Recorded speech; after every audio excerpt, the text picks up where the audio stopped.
Hello and welcome to another daily market update by Market Intel. My name is Ben and today we want to take a look at a cryptocurrency chart, one of the most popular ones on this channel. We want to take a look at the Solana chart. So let's take a look at the chart. Let's go.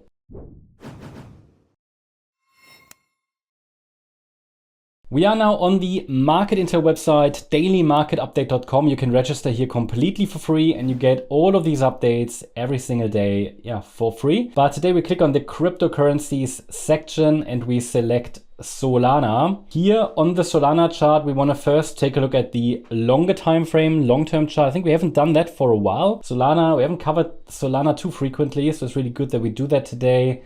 Let's click on the daily chart.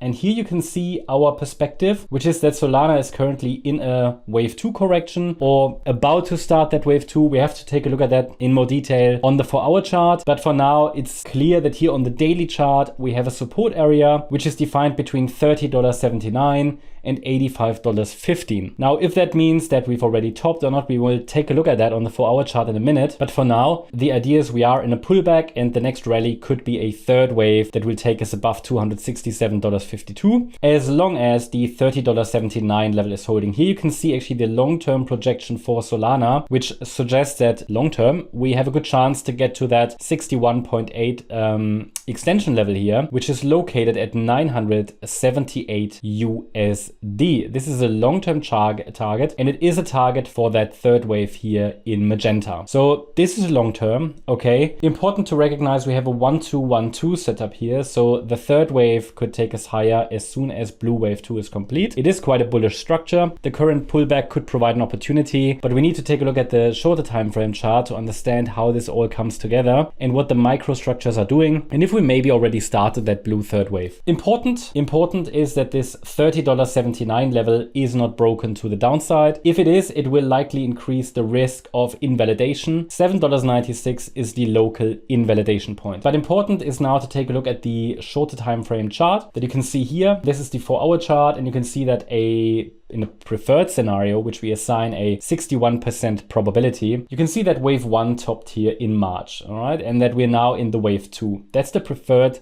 scenario, which means the low isn't in yet and there is one more low that's coming, possibly, which is going to possibly lead to a test of that support region between $30.79 and $85.15, with $51.20 being another critical support level. So this is sort of an idea based on the primary scenario that we have, that the C wave to the downside here is still unfolding. 61% probability, but it will become more likely that the alternative scenario is playing out, which is currently assigned a 39% probability. If we see a break above $163.44, followed by a break above $210. At the moment, the alternative scenario, which is more directly bullish and means that blue wave 1 is still unfolding, this scenario is being assigned a 39% probability. So less likely, but will become more likely with a break above these critical resistance levels. In this scenario, the alternative, wave 1 is still unfolding. It would mean that orange wave 4, highlighted here at the recent low in August, orange wave 4 bottomed in August, 5th of August, I think it was, and we are now in wave 5 already. In this case, obviously, we would be watching for another 5-wave pattern to the upside that should take us above $210. But even after this wave 1 in blue, or after this 5th wave in orange, which would complete wave 1 in blue, a larger pullback will be expected, which could then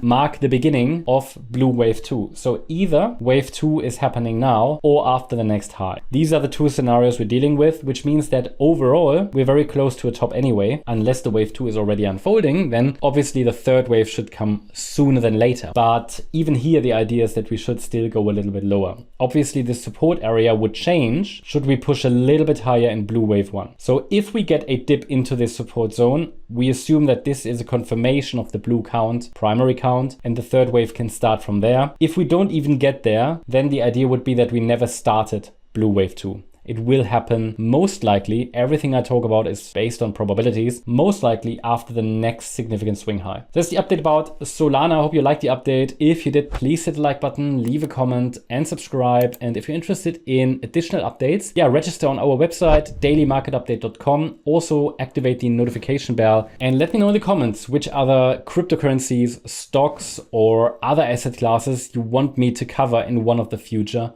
videos. Thank you very much. Bye-bye.